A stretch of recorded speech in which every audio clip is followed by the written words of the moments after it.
오늘은 어버이 주일로 지킵니다. 우리 옆에 계신 어머니 아버지를 향하여서 어머니 아버지는 참으로 위대하십니다 라고 한번 말씀해 줄까요? 당신은 참으로 위대하십니다. 네. 그리고 나의 어머니 아버지는 아니지만 어머니 아버지로 서 계셔서 진심으로 감사합니다라고 옆에 있는 분들에게 감사의 마음을 전해볼까요? 어머니 아버지로 서 계셔서 감사합니다. 네. 참 감사합니다. 이렇게 서 계셔 주셔서 얼마나 감사한지 모르겠어요. 하나님께서 이 세상을 창조하시고 가장 아름다운 작은 공간으로 가정을 세우셨습니다. 창조주 하나님께서 그 모든 것을 가정에 선물로 주셨거든요. 남자가 혼자 있는 것을 좋게 보지 않으신 하나님께서 남자를 깊이 잠들게 하시고 그의 갈빗대를 취하여서 사랑하는 아내를 선물로 주셨습니다. 가정은 하나님이 세우신 작은 천국입니다. 이 가정을 통해서 하나님은 하나님의 일을 감당하길 원하시는데요. 오늘 하나님께서 세우신 가정들을 통해서 하나님의 놀라운 은혜가 넘쳐나고 그 가정을 하나님이 다스리고 말씀 위에 든든히 세워져서 주님의 기쁨이 되고 작은 천국을 이루는 삶을 살아낼 수 있기를 바랍니다. 가정은 행복을 만들어내는 공장입니다. 가정은 모든 사람들이 위로와 쉼을 얻고 새 힘을 얻는 공간입니다. 가정이 행복해야 합니다. 가정이 즐거워야 하지요. 그래서 우리 풍암전원교회 모든 성도님들의 가정이 이렇게 말씀 위에 믿음 위에 든든히 세워져서 날마다 주의 은혜로 충만한 하나님의 영광을 드러내는 귀한 일들에 쓰임받는 복된 가정이 되시기를 바랍니다. 오늘 본문의 말씀은 크게 두 단락으로 이루어졌는데요. 10절에서 19절 말씀은 옳은 길을 걸으라 라고 하면서 인생의 방향에 대해서 우리에게 소개하고 있습니다. 여기에서 길을 우리에게 말씀해 주는데요. 길은 인생의 옳고 그름을 분별하는 그런 기준으로서 여기에 핵심적인 비유의 표현이 뭐냐면 우리가 어떤 길이 의로운 길이고 어떤 길이 악한 길인지를 옳고 그름을 분별해서 하나님이 원하신 그 길을 걸어가라고 우리에게 말씀해 주고 있고요. 이어지는 20절에서 27절까지 말씀은 그 삶의 원리인 지혜를 우리의 내면에 두라고 말씀합니다. 그 내면은 무엇을 말씀합니까? 우리의 마음에 두라고 말씀하죠. 하나님의 말씀을 내 마음 심령 깊은 곳에 새기고 듣고 그 말씀을 지켜내기 위해서 힘쓸 것을 우리에게 말씀해 주고 있습니다. 오늘 성경은 아버지가 아들에게 살아가야 할 길에 대해서 우리가 어떻게 그 길을 걸어가야 할 것에 대해서 말씀해 주고 있는데요. 잠언 2장부터 7장까지 말씀을 시작하는 첫 서두에 내 아들아 아들들아라는 말씀을 해주고 있습니다. 그것은 무엇을 우리에게 말씀해 주고 있냐면 아버지의 교훈을 따라 살아가는 것이 우리에게 얼마나 이로운지를 우리가 그렇게 살아가야 할 것임을 깨닫게 해주기 위한 하나님의 메시지를 우리에게 말씀을 통해서 보여주기 위함이라고 할 수 있습니다. 아버지는 길이라는 핵심 단어를 통해서 우리의 인생을 지혜로운 길과 어리석은 길을 구분해서 그 길을 걸어갈 것을 말씀해 주고 있고요. 결국 지혜로운 길, 어리석은 길을 걷는 그 길의 끝에는 마지막에 생명과 죽음이라는 것이 우리에게 놓여 있음을 다시 한번 깨닫게 해주려고 말씀하고 있습니다. 길의 방향을 결정하는 중요한 요소가 무엇이지요? 마음입니다. 우리가 어디를 간다고 할 때에 여러분 내 몸을 움직일 수 있는 것은 내가 생각하고 내가 결정한 것에 따라서 내 몸이 움직여지는 것을 보게 됩니다. 순간 나도 모르게 생각지도 못한 일들을 행할 수 있도록 만드는 상황이 있지요. 그것은 내가 예측하지 못한 위험한 상황, 위급한 상황, 갑자기 내 앞에 차가 쌩 지나갈 때 생각지도 못하고 내 몸을 피하고 방어하는 행동을 하기도 하지만, 그러나 내가 몸을 움직인다는 것은 내가 생각하고 내가 뭔가를 행해야겠다고 결정한 가운데 몸이 움직여지고 있다고 하는 것이죠. 그래서 오늘 마음을 잘 지키는 자만이 생명을 얻을 수 있음을 말씀해 주고 있는데요. 오늘 잠언 4장 10절로 13절에서 말씀합니다. 내 아들아 들으라, 내 말을 받으라. 그리하면 내 생명의 해가 길리라. 내가 지혜로운 길을 내게 가르쳤으며 정직한 길로 너를 인도하였은즉 다닐 때에 내 걸음이 곤고하지 아니하겠고 달려갈 때에 실족하지 아니하리라. 훈계를 굳게 잡아 놓치지 말고 지키라. 이것이 내 생명이니라. 아멘. 아버지가 아들에게 말씀을 듣고 받으라라고 말합니다. 그러면 내 생명의 해가 길리라라고 말씀하는 거죠. 내 부모에게 순종하라. 내 부모를 공경하라. 그리하면 네가 장수하리라라는 말씀과 동일한 메시지입니다. 여러분, 오래 살고 싶으시지요? 100세 인생에 건강하게 행복하게 살아가고 싶으시지요? 우리가 건강할 수 있는 방법, 장수할 수 있는 비결은 성경에서 말씀해 주고 있는데요. 내 부모를 공경하라입니다. 내 부모의 말씀을 듣고 순종하라입니다. 여호와의 말씀을 듣고 지켜 행하라입니다. 여러분, 부모의 말씀에 순종하고 부모의 말씀이 여호와의 말씀의 능력을 힘입어서 우리 자녀들에게 말할 때에 우리는 그 말씀을 듣고 따르고 순종해야 하는 삶임을 말씀해 주고 있는데요. 그리할 때에 우리의 생명이 길리라라고 성경은 말씀해 주고 있습니다. 아버지의 말씀을 듣고 순종하여 지혜로운 길, 정직한 길을 걸어갈 때에 우리에게 주어지는 최종의 선물은 풍요와 안전입니다. 어떤 상황에도 올바른 길로 인도함을 받을 수 있고요. 피곤하지 않고 넘어지지 않는다고 말씀해 주고 있습니다. 여러분, 우리가 살아가는 이 인생은 너무나도 피곤한 인생을 살아가고 있어요. 많은 사람들은 너무 일에 지쳐서 쉬고 싶다고 말합니다. 그런데 왜 성경은 피곤하지 않다고 걸려 넘어지지 않는다고 말씀하고 있을까요? 피곤합니다. 넘어질 수 있습니다. 그러나 주의 말씀을 기준 삼아 살아가는 우리의 인생 가운데 하나님이 피곤을 이길 수 있는 힘과 능력을 더해 주신다는 말씀이지요. 똑같이 피곤하고 지치고 쓰러질 수밖에 없지만 하나님 주신 말씀으로 우리를 위로해 주시고 좌절하고 낭망하고 넘어질 수밖에 없는 우리 인생 가운데 주의 말씀이 우리에게 소망이 되기 때문에 우리에게 이렇게 말씀해 주고 있는 것입니다. 지혜로운 길, 정직한 길, 진실되게 살아가는 길, 이 길은 결코 매력적이지 않습니다. 세상 사람들은 지혜로운 길, 정직한 길, 진실한 길을 통해서 이익을 얻을 수 없기 때문에 그 길을 걸으려고 하지 않습니다. 그 길은 잘 닦아진 길이 아니기 때문에 걷기도 쉽지 않고요. 그 길을 가르는 사람 결코 많지 않다는 것을 알고 있습니다. 그럼에도 불구하고 성경은 우리에게 지혜로운 자는 정직한 길, 진실된 길을 걸으라고 말씀해 주고 있는데요.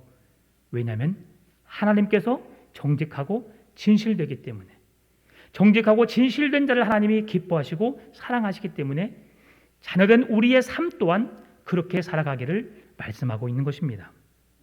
세상은 언제나 약은 자가 승리하는 것처럼 보입니다. 그래서 우리에게 약은 자의 삶을 살 것을 우리에게 말하고 있지요. 우리는 자신에게 이익이 생기지 않으면, 내 자신이 사람들 앞에 드러내지지 않으면 그 일들을 기뻐하지 않습니다. 내게 이익이 없는데 내가 왜 그 일을 해? 누가 알아주지 않는데 내가 왜 그 일을 해? 여러분, 이것은 하나님이 기뻐하지 않는 삶이죠. 그리스도인은 누가 보든지 보지 않든지, 누가 알아주든지 알아주지 않든지 하나님 앞에서 우리의 믿음을 하나님을 향한 사랑의 표현으로 헌신하고 섬기는 것이에요. 오늘 할렐루야 찬양대가 귀한 찬양을 하나님 앞에서 고백했습니다. 보여주기 위함이 아니라 찬양대가 오래도록 코로나로 인해서 찬양을 못하다 보니까 하나님을 찬송하고 싶어서 찬양대원 자체 내에서 찬양하겠다고 자발적으로 자원함으로 준비한 찬양이거든요. 그러니 더욱 은혜가 되는 것 같습니다. 누가 시켜서 억지로 하는 것은 제한적이거든요. 하나님은 자발적인 헌신, 기쁨으로 감사함으로 주님 앞에서 행하는 일들을 기뻐하십니다. 그런데도 많은 사람들은 그 길을 걸으려고 하지 않습니다. 왜냐하면 매력적이지 않거든요. 진리의 길, 정직한 길이 아닌 다른 길로 돌아서 가게 되면 그 길이 꼭 성공할 것 같은 매력을 갖게 하거든요. 나에게 더 많은 것을 줄 것 같은 착각을 갖게 하거든요. 그래서 많은 사람들은 정직한 길, 진실된 길을 가지 않고 돌아서 남을 속이는 일, 내게 큰 이익이 있는 일, 남들이 인정해 주는 그 길을 걸으려고 합니다. 그러나 그 길은 하나님의 말씀을 따르는 길이 아니기 때문에 그곳에는 영원한 생명의 길이 될 수가 없습니다. 하나님의 그들의 길은 보장해 주지 않습니다. 오늘 소도도 말씀해 주신 것처럼 지혜로운 길, 믿음의 길, 정직하고 진실된 길을 걷는 최후에는 영원한 생명, 천국의 소망이 있지만 그 길을 벗어나 악한 길, 어리석은 길로 걷는 자들에게는 영원한 사망이 있음을 우리에게 말씀해 주고 있습니다. 여러분은 어떤 길을 걸으시렵니까? 주님이 기뻐하시는 길, 정직하고 진실된 삶을 살아내는 믿음의 길을 선택하여서 주님과 동행의 삶을 살아가시기를 바랍니다. 하나님은 백성들이 의로운 삶을 살기를 원하십니다. 그래도 그들을 정직한 길로 인도해 가시는데요. 오늘 본문의 10절과 13절에서 이렇게 말씀합니다. 내 아들아 들으라, 내 말을 받으라. 13절에서 훈계를 굳게 잡아 놓치지 말고 지키라라고 말합니다. 사랑하는 성도 여러분, 우리가 받고 우리가 들을 것이 무엇입니까? 우리가 지켜야 할 것이 무엇입니까? 여호와의 말씀인 줄 믿습니다. 부모는 우리에게 매우 소중한 존재입니다. 부모가 계시지 않으면 오늘 우리는 존재하지 않기 때문이죠. 그런데 사람들은 나를 낳아주고 길러주신 부모님에 대한 은혜를 감사하지 못하는 경우가 많습니다. 왜 나를 이렇게 만들었어? 왜 나를 흙수저로 만들어서 이렇게 고생을 하게 해? 이건 다 부모의 책임이야라고 떠넘기는 자들이 많습니다. 그러나 그것은 결코 바람직한 인생이 되지 않는 거죠. 비록 흙수저로 태어났지만 우리는 우리의 부모의 인생을 바꿀 수 없습니다. 부모로부터 출생한 우리의 인생을 다른 더 부한 자들, 더 대단한 가정의 자녀로 출생할 수 없습니다. 그러나 자녀된 우리가 할 수 있는 것이 무엇입니까? 내게 주어진 형편에 감사하고 내가 가지고 있는 재능을 통해서 최선을 다해 살아갈 때에 하나님은 그 삶에 의미를 갖게 하시고 그 삶을 통해서 영광 받으신다는 거죠. 세상 사람들의 기준은 돈이 많아야 좋은 차를 타고 좋은 집에 살고 좋은 옷을 입고 명품백을 들어야 행복한 인생인 것처럼 착각하게 만들지만 여러분, 제가 늘 말씀드리잖아요. 진정한 행복은 내 마음을 열어서 누구에게 고백할 수 있는 사람이 있다는 것. 내가 힘들고 외로울 때 누군가를 찾아가서 내 마음을 고백할 수 있는 사람이 있다는 것, 여러분, 이 사람이야말로 진정한 행복한 사람입니다. 한번 생각해 보십시오. 내가 고민이 있을 때, 내가 뭔가 문제가 생겨서 기도를 요구하고 싶을 때, 누군가의 도움을 요청하고 싶을 때 찾아갈 사람이 있는지요? 찾아갈 사람이 없다는 건 매우 씁쓸한 인생입니다. 여러분, 오늘 우리 교회가 누군가에게 찾아갈 수 있는 성도님 한 사람 한 사람이 그런 사람이 되었으면 좋겠습니다.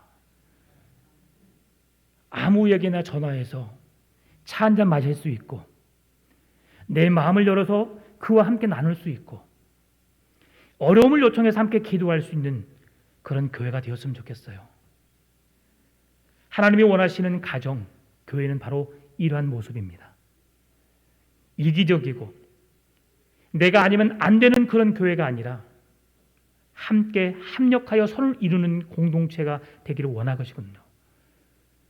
다 다릅니다. 재능이 다르고 생각이 다르고 자라는 환경이 다릅니다. 그럼에도 불구하고 주님은 우리 예수 그리스도 안에서 우리에게 한 가정이 되기를, 한 가족 공동체를 이루기를 주님이 원하시거든요. 조금 더 양보하면 됩니다. 조금 더 이해해 주면 됩니다. 정말 생각해 보세요. 내가 누군가를 전화했을 때 나를 만나줄까? 그런 사람이 있다는 사람은 정말 행복한 사람이거든요. 그런 교회가 됐으면 좋겠어요.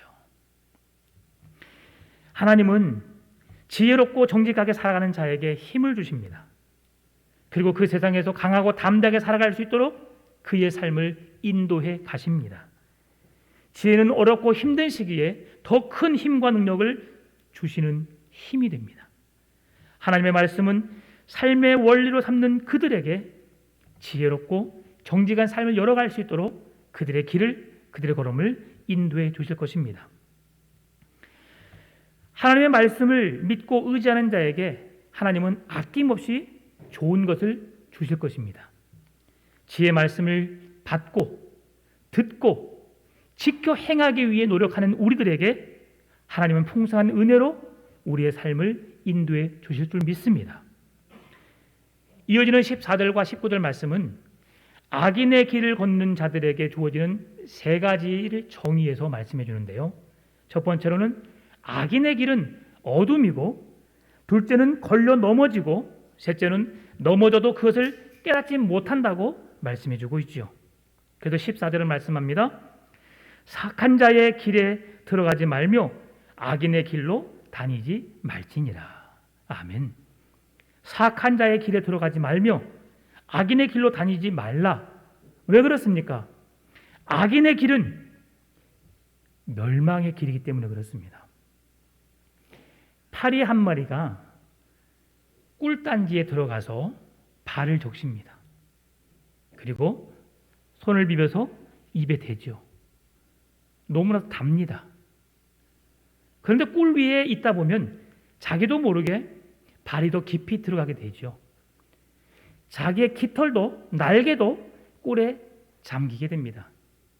그런데 그 파리는 단맛에 취해서 거기에서 빠져나올 생각을 하지 못하고 꿀에 취해서 결국은 자기의 생명을 잃게 되는 것이죠.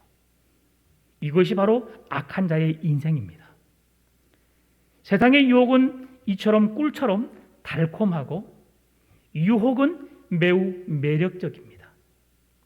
흥미가 있고 관심이 있고 뭔가 되게끔 우리를 미혹하지만 결국 그 길은 사망의 길이라는 사실을 여러분 잊지 않기를 바랍니다. 그래서 우리에게 악한 길을 피하고 그 길을 지나가지 말며 돌이켜 떠나라고 말씀하고 있고요. 이 말씀을 정리하면 악한 자들과 어울리지 말라라고 하는 것을 말씀해 주고 있어요. 제가 늘 성도님들의 가정을 방문하고 신방할 때에 늘 기도하는 것 중에 빠지지 않고 기도하는 것이 그것입니다. 하나님, 우리의 자녀들에게 성장하면서 주신 재능, 은사를 발견하여서 그런 실력 있는 자로, 믿음 있는 자로 성장하게 해 주십시오. 그리고 좋은 선생님을 만나게 해주십시오. 좋은 선생님의 가르침을 통해서 지식의 사람으로 성장하게 해주십시오. 또한 좋은 믿음의 친구들을 만나서 세상의 악한 길로 죄악된 길로 가지 않고 믿음의 길을 걷고 영향력을 끼칠 수 있는 그런 아이로 자라게 해주세요. 왜 이렇게 기도하냐면요, 20년 전에 충격적인 사건을 통해서 제 기도가 그렇게 바뀌게 되었어요. 어떤 한 아이가 어려운 가정에 학교 준비물도 챙겨갈 수 없는 열악한 가정 속에서 살았거든요. 근데 그 아이가 초등학교 2학년 때 담임 선생님으로부터 이런 말을 들었습니다. 날마다 준비물을 챙겨가지 못하니까 그 아이에게 선생님이 이렇게 말했어요. 훔쳐서라도 가지고 와. 이 말에 이 아이는 형편이 어려워서 매맞는 것이 지긋지긋해서 날마다 문구점에 찾아가서 준비물을 훔쳐서 가져갔습니다. 그 버릇이 그의 인생에 오점을 남기게 되었거든요. 결국 그는 끔찍한 살인자로, 도둑질을 하는 사람으로 사회에 낙인 찍혔죠. 결국 이 사람이 사형대 앞에 서서 마지막 당신이 남길 말이 없습니까? 라고 했을 때 그 사람이 이렇게 말했습니다. 제가 만약에 초등학교 2학년 때 선생님을 만나지 않았더라면 저는 이 자리에 없었을 것입니다. 우리가 살아가면서 누구를 만나느냐, 누구의 영향력을 받느냐, 그래서 말에는 큰 힘이 있음을 우리가 깨닫게 됩니다. 말에는 사람을 죽이기도 하고 사람을 살리는 생명력이 있거든요. 여러분, 살리는 말을 행할 수 있는 우리의 삶, 우리의 가정, 우리의 직장의 삶이 되길 바랍니다. 나는 사람을 살리는 자인가, 사람을 죽이는 자인가? 결국 그의 삶을 통해서 많은 것을 깨닫게 되었거든요. 그렇구나.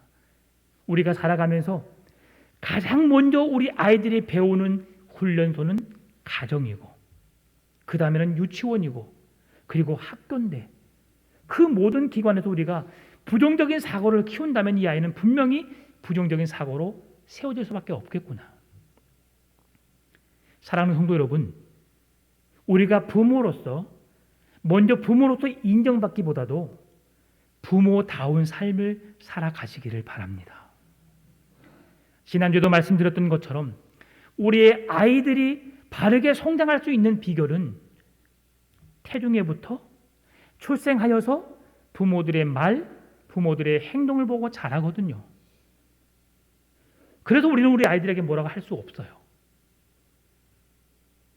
내가 어떻게 살았는지 기억이 잘 안 나지만 바르게 살아준 자녀들에게 고마워하시고, 또한 내가 바르게 살고 있음에 부모님의 은혜에 감사하며 살아가는 어버이 주일이 되었으면 좋겠습니다.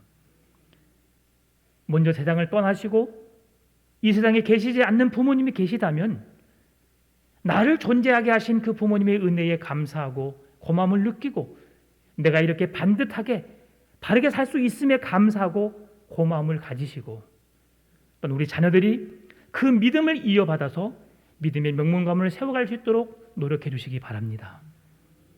그리고 살아계신 부모님이 계시다면 주님 부르시는 그날까지 부모에게 효도하시고 부모의 말씀에 순종하고 듣고 따르고 행하는 자가 되기를 바랍니다. 쉽지 않더라고요. 부모님이 말하면 내 생각, 내 사고가 더 앞서기 때문에 늘 부모의 말을 가로막고 저도 할 수 있어요 라고 말하더라고요. 그러나 성경적인 자녀의 모습은 예 어머니, 예 아버지, 순종하고 감사하고 듣고 행하는, 그렇게 살아가기 위해서 노력하는 우리 모든 성도님 되시기를 바랍니다. 이게 바로 주님이 주신 아름다운 가정이거든요. 그래서 가정은 행복해야 합니다. 가정은 즐거워야 합니다. 기쁨이 넘쳐나야 돼요. 가정은 새로운 에너지를 주는 공장이거든요. 작은 천국의 모형입니다. 가정에서 쉼을 얻지 못하고 가정에서 행복을 느끼지 못한다면 교회에도 그런 행복과 기쁨은 누릴 수 없습니다. 왜냐하면 우리가 모여지는 그 모든 공간은 가식적인 공간이 될 수밖에 없기 때문이죠. 그래서 주님은 정직한 자의 길, 진실된 자의 삶을 살라고 말씀해주고 있는 것입니다. 사람들은 살아가며 있어서 가장 우리의 삶에 쉽게 느낄 수 있는 욕구가 뭐냐면 식욕이에요. 식욕. 그리고 수면욕입니다. 사람은 살아가면서 10일 동안 굶는다고 해서 죽지 않습니다. 예수님은 우리들에게 40일 금식이라는 대표적인 삶을 보여주셨거든요. 그러나 40일을 내 체력이 못 버텨주면 버티지 못하고 죽는 사람도 있어요. 그래서 40일 금식 기도하신 분들 가끔씩 죽으신 분 계시는데 여러분, 내 믿음이 뜨겁다고 나도 예수님처럼 40일 금식 기도 할래 라는 작정하지 마십시오. 저같이 몸이 둔한 사람은 한 끼를 굶으면 몸이 떨립니다. 속에서 밥을 줘 그러더라고요. 그래서 저는 한 일주일 정도 금식해봤는데 정말 어렵더라고요. 근데 예전에는 한 3일 굶는 것은 제가 너무 식은 죽 먹기로 그냥 금식은 그냥 껌이었어요. 그런데 껌이란 말이 이상하죠. 죄송합니다. 금식이 그처럼 쉬웠는데요. 살이 찌다 보니까 하루가 어렵더라고요. 몸이 떨려와서 온몸에 힘이 없어지는 것이죠. 그래서 저 같은 사람은 금식이 아니라 운동을 통해서 빼야 되겠죠. 그런데 열을 굶는다고 해서 사람이 죽지 않거든요. 제가 뭘 말하려고 하냐면 만약에 잠을 열흘 동안 안 잔다고 생각해 보십시오. 금식, 밥을 안 먹는 것은 열흘 버틸 수 있어요. 그러나 잠을 열흘 동안 못 잔다고 하는 사람은 그 사람은 아마 생명을 잃을 것입니다. 엄청난 스트레스로 모든 심각 근육들이 제 기능을 다하지 못할 것이에요. 그런데 왜 그러느냐? 오늘 악인들은 하나님이 사랑하는 자들에게 단잠을 주시는데 잠보다도 악을 행하는 일을, 악한 일을 꾸미는 일을 더 좋아한다고 말하고 있거든요. 여러분, 그래서 악인의 길은 패망의 선봉이 되는 줄 믿습니다. 여러분, 절대 악한 자의 삶을 따르지 않기를 바랍니다. 우리의 자녀들이 세상의 악한 자들과 어울리지 않기를 여러분 하나님이 지켜주시도록 기도해 주시기 바랍니다. 그 은혜로 살아내야 합니다. 그래서 하나님의 자녀는 어떤 대가를 지불하더라도 악인의 길만은 피해야 합니다. 그것이 성경이 우리에게 주는 유익입니다.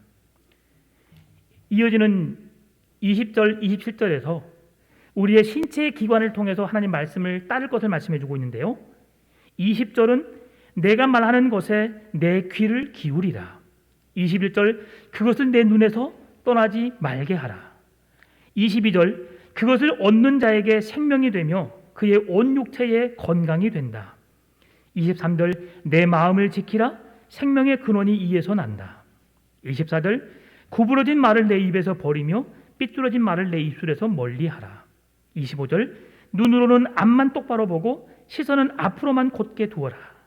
26절 27절 발로 디딜 곳을 잘 살피고 좌로나 우로나 치우치지 말라라고 말합니다. 여기서 말씀해 주는 대부분은 우리의 눈으로 보여지는 것입니다. 손, 눈, 입, 입술, 발 다 보여지는 거거든요. 손이 뭔가를 가지고 내 속에 넣으면 보이지요. 입으로 무엇인가를 말합니다. 지금 들리시죠? 내 입술로만 뭔가를 말한다고 할지라도 여러분 알아차립니다. 내 발이 어디로 가는지 여러분 보여지시죠? 그런데 그 모든 움직여지는 것을, 보여지는 것을 다스리고 통솔하는 게 뭐냐? 마음이라고 말해요. 그래서 오늘 23절에서 모든 지킬 만한 것 중에 더욱 내 마음을 지키라. 생명의 근원이 이에서 남이니라. 어딘가를 가기를 원할 때 마음의 결정에서 움직인다고 말씀드렸잖아요. 그게 우리의 인생이거든요. 죄를 짓지 않고 도덕적으로 바르게 진리 앞에서 세워져 가는 우리의 삶을 통솔하고 다스리는 것이 우리의 마음이라고 말씀합니다. 무릇 지킬 만한 것보다 내 마음을 지키라. 생명의 근원이 이에서 남이니라. 여러분, 이게 무엇을 말씀합니까? 말씀의 은혜인 거예요. 솔로몬이 어제 아침에 말씀 속에서 솔로몬은 자기의 아버지가 있다고 말해요. 그리고 자녀가 있다고 말합니다. 그런데 오늘 말씀 속에서 잠언 4장 3절 말씀 보면 나도 내 아버지에게 아들이었으며 내 어머니 보기에 유약한 외아들이었다라고 말하거든요. 솔로몬이 유약하다고 말합니다. 그리고 본인이 외아들이었다고 말하거든요. 사실 솔로몬 아버지 다윗은 자녀가 20명 있었어요. 밧세바를 통해서 태어난 자녀만 해도 4명이었거든요. 그런데 왜 솔로몬은 자기는 유약한 외아들이라고 말할까요? 그것처럼 자기는 연약한 자라는 것을 말씀해주기 위해서입니다. 그렇게 말씀하는 이유는 뭐냐면 본인이 지금은 강하지만 예전에 연약했다. 그런데 연약했던 내가 이렇게 강할 수 있는 이유는 무엇이냐? 부모님의 사랑으로, 부모님의 말씀의 권면으로 내가 순종의 삶을 살아서 이렇게 강해졌다고 하는 거예요. 그때 당시에 솔로몬이 어떤 나라를 이루었습니까? 다윗의 권력으로, 다윗의 힘으로 그 나라는 강성해졌습니다. 그 어떤 나라도 이스라엘을 침범할 수 없었거든요. 모든 나라가 이스라엘 향해서 조공을 바쳤을 때입니다. 그 누구보다도 뛰어난 지혜의 나라, 지혜의 왕 솔로몬이었습니다. 그 나라들이 벌벌벌 떨었기 때문에 이스라엘에게 굴복하기 위해서, 자기 나라를 침범하지 못하도록 하기 위해서 자기 나라의 공주들을 솔로몬에게 주어서 그 나라와 정략 결혼을 맺어서 그 나라에 도움을 입었던 그 시대였습니다. 그런데 왜 솔로몬이 그때 나는 유약한 자, 연약한 자, 부족한 자 그러면서 외아들이었다 이렇게 말할까요? 내가 오늘의 나로 세워질 수 있었던 것은 부모님의 훌륭한 신앙의 가르침과 말씀의 교훈을 따라 살아가라고 하셨던 그 말씀이 나를 이 자리에 있겠다는 것을 보여주기 위함이죠. 사랑하는 성도 여러분, 주의 말씀 위에 든든히 서갑시다. 주의 은혜를 사모하십시다. 그리고 날마다 주의 말씀에 순종하고 부모에게 공경하고 하나님의 법을 따라 살아낼 수 있는 우리의 삶이 되기를 바랍니다. 오늘 나를 나로 만드는 자, 하나님의 능력의 말씀인 줄 믿습니다. 그 말씀을 내 마음에 두고 그 말씀대로 지켜 살아내기 위해서 몸부림치는 우리의 삶이 되기를 바랍니다. 내 부모에게 공경하라, 순종하라, 그 말씀의 법을 듣고 따르라, 행하라. 이것이 자녀된 도리인 줄 믿습니다. 우리의 가정, 우리의 교회가 내가 머물러 있는 그 어떤 자리든 간에 우리가 하나님의 말씀을 지키며 진리와 거룩함으로 하나님의 영광을 드러내고 하나님의 기쁨이 되는 삶을 살아낼 수 있기를 주의 이름으로 축원합니다. 참 좋으신 아버지 하나님 감사합니다. 우리에게 부모님을 주신 하나님 고맙습니다. 부모님의 은혜에 잊지 않고 감사함으로 살아가게 하여 주시고 하나님의 영광을 위해 하나님의 기쁨이 되는 삶을 살아낼 수 있도록 인도하여 주옵소서. 감사합니다. 살아계신 예수님의 이름으로 기도드리옵나이다. 아멘.